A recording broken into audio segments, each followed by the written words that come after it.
Assalamu alaikum. Welcome to my channel Treasures of Knowledge. Hope you guys are all well.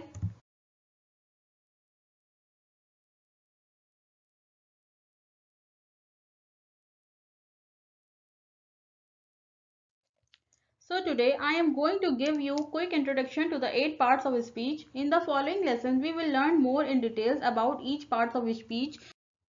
जी तो class हमें parts of speech समझने की क्यों ज़रूरत है। पार्ट्स ऑफ स्पीच होता क्या है। बेसिकली जब भी हम इंग्लिश लैंग्वेज का कोई भी कोर्स करने जाते हैं तो सबसे पहले हमें ये चीज़ समझने की ज़रूरत है कि पार्ट्स ऑफ स्पीच होता क्या है।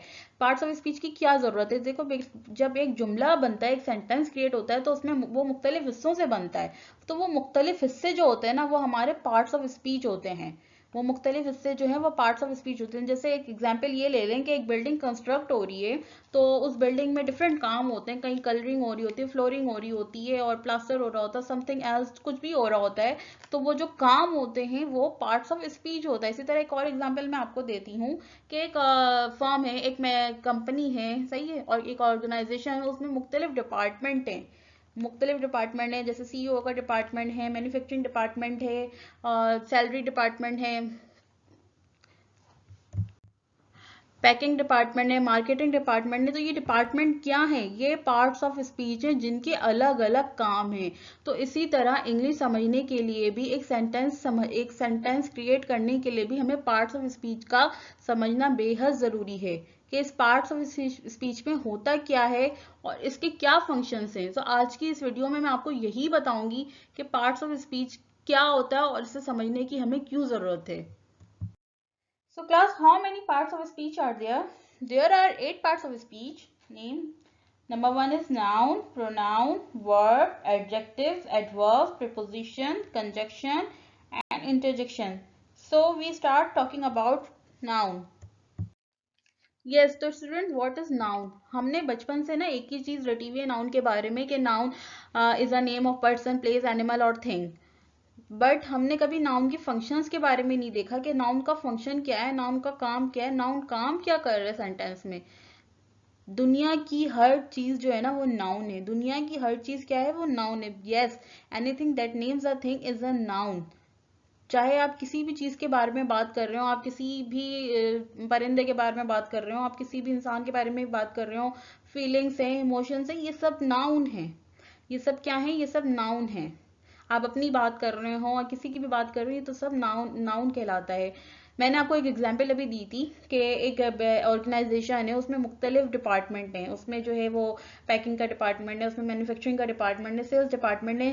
तो ये जो ऑर्गेनाइजेशन है इसके मुख्तलिफ डिपार्टमेंट का बॉस कौन है, उस डिपार्टमेंट का बॉस है नाउन। जी हाँ, नाउन ही है जो हमसे ये सारे काम करवा रहा है। तो इन सब चीज़ों को समझने के लिए हमें नाउन का समझ आना बहुत ज़रूरी है। Nouns fall in two categories, common noun and proper nouns. Noun जो है वो दो मुख्तलिफ हिस्सों में डिवाइड हुआ हुआ है, that is common noun. Common nouns क्या होते हैं, कॉमन नाउन होते हैं जो जनरल चीज़ें होती हैं, जो हम रोज़मर्रा बोलते हैं, कि जो जगह आम होती हैं। जैसे हम घर जा रहे हैं तो हमने कॉमन नाउन में हाँ, क्योंकि हम हाउस को जो, और कॉमन नाउन की सबसे एक अहम इंपॉर्टेंट बात यह है कि आप इसको जब भी लिखेंगे तो इसको जो है वो लोअर केस से लिखेंगे। क्योंकि हम किसी आम जगह की बात कर रहे हैं, हम मार्केट जा रहे हैं, तो हम कभी भी मार्केट में एम जो है वो कैपिटल नहीं लिखेंगे, स्मॉल लिखेंगे। तो ये कॉमन नाउन की सबसे बड़ी पहचान है। Common noun or general name, जो आम आम जगह होती हैं, आम चीज़ें होती हैं। नेक्स्ट आते हैं प्रॉपर नाउन पे। प्रॉपर नाउन क्या होता है, प्रॉपर नाउन जो होता है वो स्पेसिफाई करता है किसी खास चीज़ को। जैसे कि आईफिल टावर है, हम आईफिल टावर को हमेशा कैपिटल केस में लिखेंगे। हम पाकिस्तान है, पाकिस्तान को के पी को हमेशा हम कैपिटल केस में लिखेंगे। कायद आजम। तो प्रॉपर नाउन किस चीज़ को स्पेसिफाई करता है, किसी भी खास चीज़ को स्पेसिफाई करता है, किसी भी खास जगह को स्पेसिफाई करता है प्रॉपर नाउन। तो नाउन को हमेशा ये देखिए, जहन में रखिएगा कि नाउन क्या है, noun is the boss. Noun is the boss. Noun को जाने बगैर आप किसी भी चीज़ को अच्छी तरह से जान नहीं सकते। तो सबसे पहले जो काम है ना आपका, कि वो है कि आप नाउन को सही तरह समझें कि नाउन क्या है और इसके क्या फंक्शन है। फिर ही हम आगे जो है ना किसी और दूसरी चीज़ को जो है वो आसानी से समझ सकेंगे। So the next one is pronouns. Pronouns. What is pronoun? A pronoun is a word that can replace a noun in a sentence. A pronoun is a word that can replace a noun in a sentence. जी हाँ, क्या है ना pronoun? Pronoun वो है जो हम noun के replacement में यूज कर सकते हैं, नाउन के बदले यूज कर सकते हैं, instead of a noun, noun के बजाय यूज कर सकते हैं। उर्दू में नाउन को क्या कहा जाएगा? इसमें जमीर कहा जाएगा। उर्दू में नाउन को इसमें जमीर कहा जाएगा।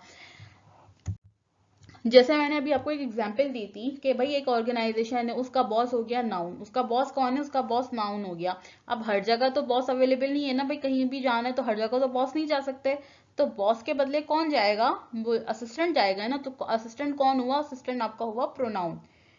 असिस्टेंट आपका हो गया प्रोनाउन। छोटी सी एग्जांपल ये दूंगी मैं आपको कि मैंने यहाँ पे लिखा हुआ है ताहिर वो suppose to be here at 8, मतलब ताहिर को जो है वो यहाँ पे 8 बजे होना था, लेकिन जो है वो यहाँ पे नहीं, वो हमेशा लेट होता है। नेक्स्ट टाइम मैं उससे कहूंगी कि आधा घंटा पहले आए। सही है। तो मैंने यहाँ पे ताहिर का वर्ड 3 जगह इस्तेमाल नहीं किया, मैंने उसके बदले क्या इस्तेमाल किया? ही। मैंने उसके बदले क्या इस्तेमाल किया? ही इस्तेमाल किया। तो ये जो ही आपका क्या हो गया? ये मेरे नाउन से रिप्लेसमेंट हो गया प्रोनाउन की। नाउन से क्या होगा? मेरे नाउन के बजाय मैंने क्या लिख दिया? प्रोनाउन यहाँ पे लिख दिया। तो प्रोनाउन क्या होते हैं? जैसे हम ही, इट, यू, आई, दे, ये सब क्या होते हैं? ये सब प्रोनाउन होते हैं। जैसे एक और एग्जांपल ये ले लें कि the construction workers are building the office, they making good progress, they should finish on time. यहाँ पे कंस्ट्रक्शन कंपनी है, वो एक बिल्डिंग बना रही है और वो जो अच्छा काम कर रही है, और जो है क्या नाम है इसका, वो अब काम पे टाइम पे काम खत्म कर दे। तो मैंने बार बार कंस्ट्रक्शन कंपनी नहीं बोला, मैंने उसके बदले क्या कहा? दे। मैंने उसके बदले क्या कहा?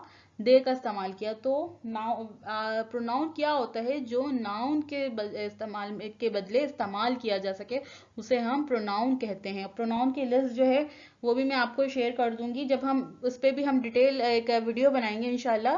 नाउन पे पहले बनाएंगे, फिर प्रोनाउन पे बनाएंगे। तो पार्ट्स ऑफ स्पीच पे हमने एक वीडियो बनाई है, तो इसलिए मैं थोड़ा थोड़ा डिस्क्राइब कर रही हूँ। फिर जब नाउन पे एक वीडियो आएगी ना, तो फिर उसको नाउन को प्रॉपर डिस्क्राइब करेंगे, फिर प्रोनाउन को, फिर उसकी लिस्ट भी साथ में होगी। So the next one is adjective. What is adjective? A word that qualifies a noun or a pronoun is known as adjective. क्या काम होता है एडजेक्टिव का? जो किसी नाउन या प्रोनाउन के काम को जाहिर करे, अच्छाई को जाहिर करे, बुराई को जाहिर करे, तादाद को या मिकदार को जाहिर करे, उसको क्या कहेंगे हम? एडजेक्टिव। यानी एडजेक्टिव जो है वो नाउन और प्रोनाउन के काम को एनालाइज करता है कि वो काम किस तरह कर रहे हैं, अच्छा कर रहे हैं, कम कर रहे हैं, ज्यादा कर रहे हैं। तो एडजेक्टिव का काम ये है, एनालाइज करना नाउन और प्रोनाउन को। एडजेक्टिव मॉडिफाइज नाउन्स और प्रोनाउन। एग्जाम्पल के तौर में इस एक सेंटेंस में हमारे पास 3 पार्ट्स ऑफ स्पीच आ चुके हैं। Number 1 is Shazia war a beautiful head, यानी शाजिया जो है वो हमारा नाउन हो गई, वॉर हमारा क्या हो गया? वर्ब हो गया। और ब्यूटीफुल हमारा क्या हुआ? ब्यूटीफुल हमारा हो गया एडजेक्टिव। इस सेंटेंस में हमारे पास एडजेक्टिव क्या आ गया?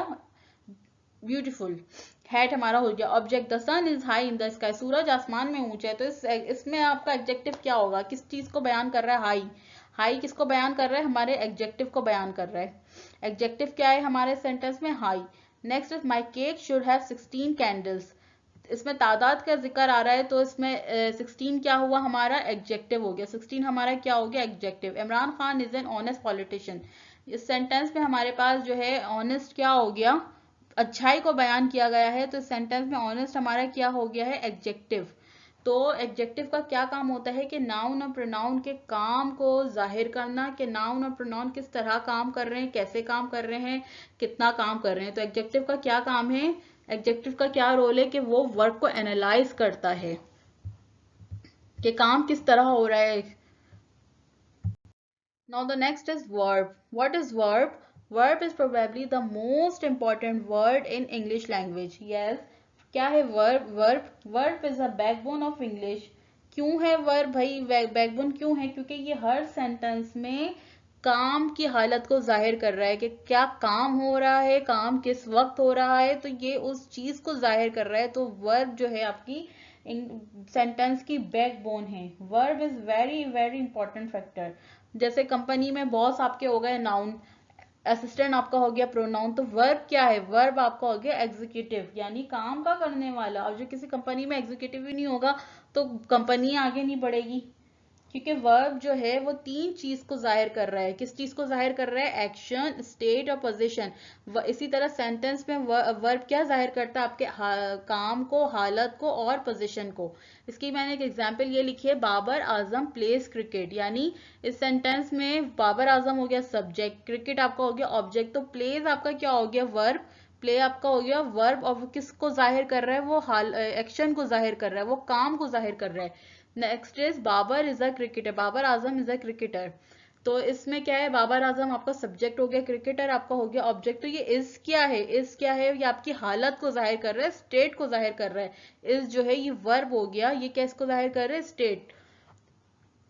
Babar Azam has good records, तो Babar Azam subject, record, good records आपका ऑब्जेक्ट हो गया। तो हैज क्या है, हैज आपकी पोजीशन को जाहिर कर रहा है, पोजीशन को जाहिर कर रहा है। तो ये वर्ब का क्या काम है, वर्ब जो है ये बैकबोन इसलिए कहा गया है क्योंकि वर्ब ही है जिससे हम सेंटेंस में काम का पता कर सकते हैं। वर्ब के हम क्या पता कर सकते हैं कि काम क्या हो रहा है, किस हालत में हो रहा है और कैसे हो रहा है। So verb is the most important factor in the parts of speech. What is adverb? A word which qualifies a verb, an adjective, a preposition, a conjunction, a sentence and adverb itself. यानी adverb का काम क्या है, adverb जो है वो बहुत सारा काम कर रहा है। adverb किस किस को डिफाइन कर रहा है, adverb ने साथ साथ बहुत सारी चीज़ों को डिफाइन कर रहा है, जैसे verb को डिफाइन कर रहा है, adjective को कर रहा है, preposition को कर रहा है, conjunction को कर रहा है, sentence को कर रहा है एंड adverb अपनी ज़ात को भी डिफाइन कर रहा है।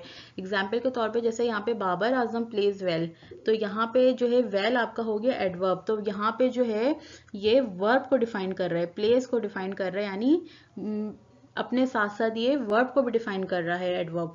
इस नेक्स्ट लेते हैं, Babar Azam is a very good player. तो इस सेंटेंस में जो है इस एग्जाम्पल में वो दो चीजों को डिफाइन कर रहा है। किसको कर रहा है, आपका वेरी आ गया एडजेक्टिव, वेरी क्या हो गया आपका एडजेक्टिव, और गुड आपका हो गया एडवर्ब, गुड आपका हो गया आपका एडवर्ब, प्लेयर आपका वर्ब, यानी तीन चीजों को डिफाइन कर रहा है।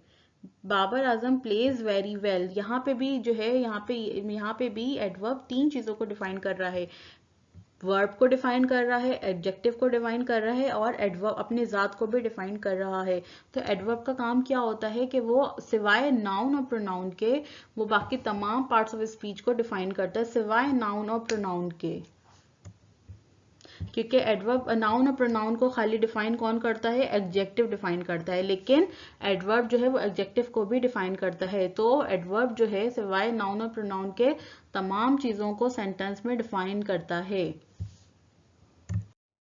Now the next is conjunction. Conjunctions are words that connect or link phrases, sentences, clauses or words together. यानी conjunction क्या है, conjunction एक मिलाप का काम करता है, एक जोड़ने का काम करता है। किसको जोड़ने का काम करता है, एक सेंटेंस को, यानी दो सेंटेंस को एक करने की कोशिश करता है conjunction।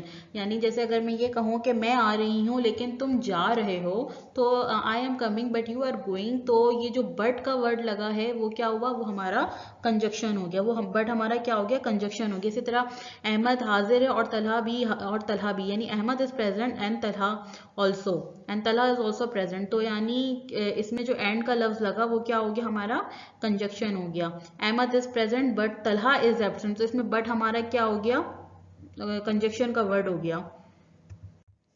Like Tom likes to eat pizza but Sara likes to eat hamburgers, यानी टॉम को पिज्जा खाना है लेकिन सारा जो है वो ये हैमबर्गर्स खाना पसंद करती है। तो इसमें बट जो है हमारा कंजक्शन हो गया। तो कंजक्शन क्या होता है, जो दो अल्फाज को या दो जुमलों को जोड़ने के लिए लगाया जाए उसे हम क्या कहते हैं, कंजक्शन। यानी कंजक्शन का क्या काम है, पूरे पार्ट्स ऑफ स्पीच में मिलाप का, मिलाने का काम है, दो जुमलों को एक करने का काम है। नाउ नेक्स्ट आते हैं हम प्रीपोजिशन पे। प्रीपोजिशन को उर्दू में हर्फ जार भी कहा जाता है। ये वो अल्फाज है जो दूसरे अल्फाज की जाए वकुआ यानी पोजीशन का पता देता है। प्रीपोजिशन जो है ना, वो जो सब्जेक्ट और ऑब्जेक्ट दो नाउन के दरमियान यानी नाउन और प्रोनाउन के दरमियान बाहमी राब्ते का जरिया होता है। समटाइम पूरे जुमले का जो दारोमदार होता है ना, वो प्रीपोजिशन पे ही होता है। जिसकी कुछ एग्जाम्पल ये हैं कि देखें, प्रीपोजिशन जो मैंने आपको पहले बताया कि ये जाए वकुआ यानी पोजीशन का पता देता है। तो for example will see you at party, मतलब हम कहाँ मिलते हैं, हम पार्टी में मिलते हैं। तो एट हमारा क्या हो गया, एट हमारा जो है वो प्रीपोजिशन हो गया। The map lies on the desk, जो है मैप डेस्क पे कहाँ है, तो डेस्क के ऊपर है ना, तो ऑन जो है हमारा प्रीपोजिशन हो गया। इसका एक और एग्जांपल ले लेते हैं, the robber is in prison now, डाकू अब कहाँ है, डाकू अब जेल में है। तो डाकू जेल के बाहर भी हो सकता है, जेल के अंदर भी हो सकता है, तो जेल में है तो हमने यहाँ पे इन का इजाफा करते हैं तो इन हमारा क्या हो गया, इन हमारा प्रीपोजिशन हो गया। Ball is between the boxes, गेंद डब्बों के दरमियान है, तो गेंद कहाँ पर है, डब्बों के दरमियान, तो दरमियान हमारा क्या हो गया, बिटवीन हमारा क्या हो गया, प्रीपोजिशन हो गया। The cat is under the table, बिल्ली कहाँ है, बिल्ली मेज के नीचे, तो अंडर हमारा क्या हो गया, अंडर हमारा हो गया प्रीपोजिशन। तो प्रीपोजिशन इन शॉर्ट क्या होता है, जो पूरे सेंटेंस में जाए वक़ुओं का पता दे। प्रीपोजिशन जो है एक लफ्ज से दूसरे लफ्ज के ताल्लुक को जाहिर करती है। किसी सिम जगह वक्त का रकम हो सकता है प्रीपोजिशन की हेल्प से। जैसे there will be here at 3 o'clock, तो इस सेंटेंस में एट क्या हो गया, 3, एट जो आपका प्रीपोजिशन हो गया जो वक्त की तरफ इशारा कर रहा है। तो यानी प्रीपोजिशन का मकसद है जुमले में किसी जाए वक़ुओं का पता देना। Now the last one is interjection. An interjection is a word that expresses certain feelings, joy, grief, surprise.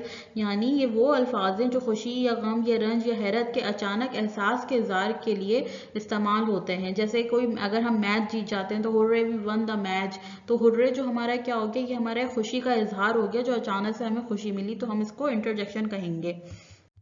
जैसे हमें कोई बात अचानक से याद आती है, oh I forgot to tell you something, मैं आपको कुछ बताना भूल गई, तो ओ जो है वो हमारा इंटरजेक्शन है, एक अचानक से हो जाने वाला इमोशन। कोई अचानक हमारे घर आ जाता है तो व्हाट अ प्लेजेंट सरप्राइज, यानी हमें बहुत खुशी हुई तो हम उसका इजहार करते हैं, सडन फीलिंग। इंट्रोजेक्शन ऐसा वर्ड है, मतलब एक ऐसा पार्ट्स ऑफ स्पीच में एक ऐसा काम करता है जो अचानक एहसास या जज्बे के इजहार के लिए इस्तेमाल होते हैं। तो गाइस मैं उम्मीद करती हूँ कि आप लोगों ने वीडियो पूरी देखी होगी, और कोई भी चीज़ समझ ना आई हो या मेरे से कोई गलती हुई हो तो प्लीज़ काइंडली कमेंट में मुझे ज़रूर बताया करें। Thank you for watching, please do subscribe my channel. मिलते हैं फिर कल एक और वीडियो के साथ। अल्लाह हाफिज़।